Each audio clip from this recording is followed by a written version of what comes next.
Tweet-a-dee-dee-dee, tweet-a-dee-dee-dee, tweet-a-dee-dee-dee, tweet-a-dee-dee-dee, tweet-a-dee-dee-dee, tweet-a-dee-dee-dee, tweet, tweet, tweet-a-dee. Well, I would like to introduce our United States Congressman Tom McClintock. This is his, I think, fourth year of coming and welcoming us and bringing in the holiday with us. So, Tom, if you'd come over, let's welcome Congressman Tom McClintock.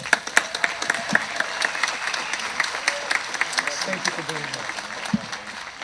Well, thank you, folks. Tonight, I'd like to share with you the words that John Adams spoke when the Continental Congress took up consideration of the Declaration of Independence. It's remarkable when you think back upon how bleak those times were. Just a few weeks before the debate began on the Declaration, King George had issued a proclamation warning them that if they proceeded any farther, they would be declared traitors, they'd be hunted down by the most powerful army on the planet and hanged. Just a few days before this debate began, they received word that Lewis Morris, the delegate from New York, his estate had been burned to the ground. His family were now refugees. His two oldest sons were now enlisted in the ragtag army gathering around General Washington. That's what was going on when they took up this declaration. And this is what John Adams said when the debate began. He said, "Sink or swim, live or die, survive or perish. I give my hand and my heart to this vote. It is true indeed that in the beginning we aimed not at independence, but there is a divinity which shapes our ends. The injustice of England has driven us to arms, and blinded to her own interest for our good, she has obstinately persisted till independence is now within our grasp.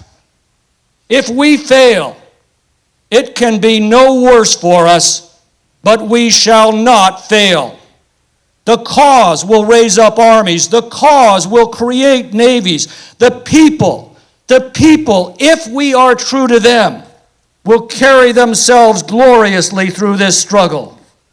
I care not how fickle other people have been found. I know the people of these colonies, and I know that resistance to British aggression is deep and settled in their hearts and cannot be eradicated.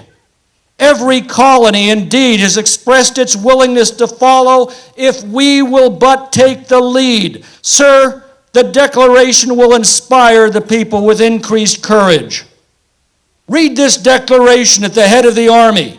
Every sword will be drawn from its scabbard and the solemn vow uttered to maintain it or to perish on the bed of honor.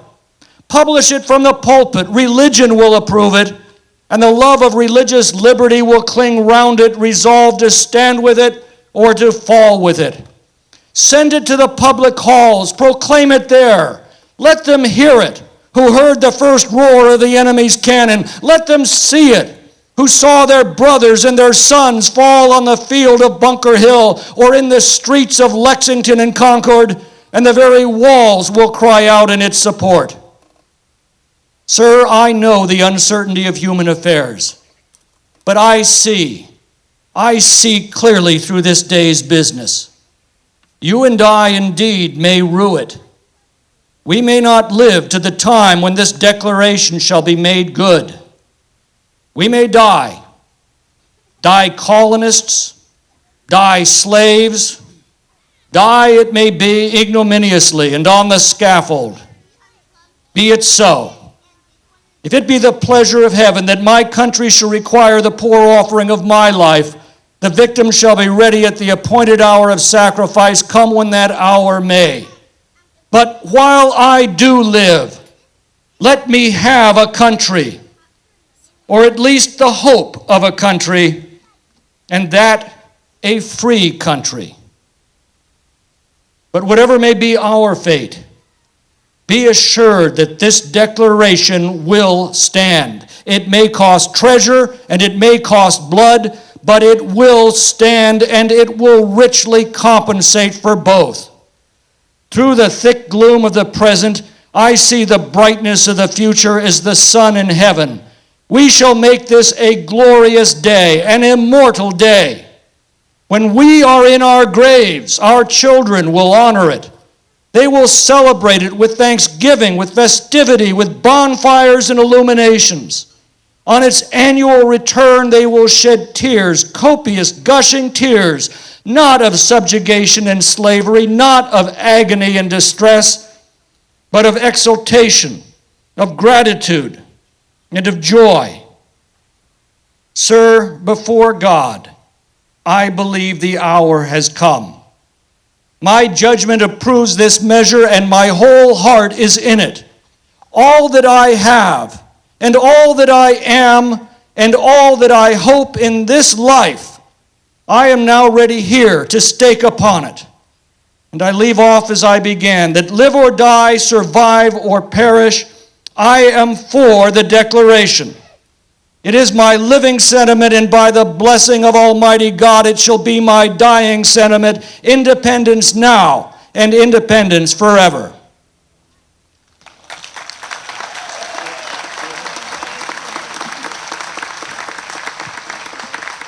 And thus it began, and here we are today, 239 years later, with the solemn realization that everything that they fought for, everything that they accomplished, is now in the hands of each of us and of our generation. So happy birthday, America. Tweet, tweet, tweet, tweet, tweet, tweet, tweet.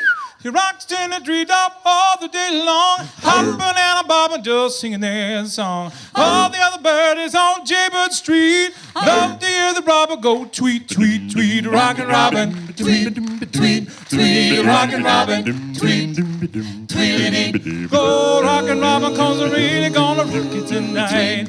Tweet, tweet. Every little sparrow, every chickadee, every little birdie in the tall oak tree. The wise old owl, the big black crow, flapping their wings, sing, go bird, go, rockin' robin, Tweet, tweet.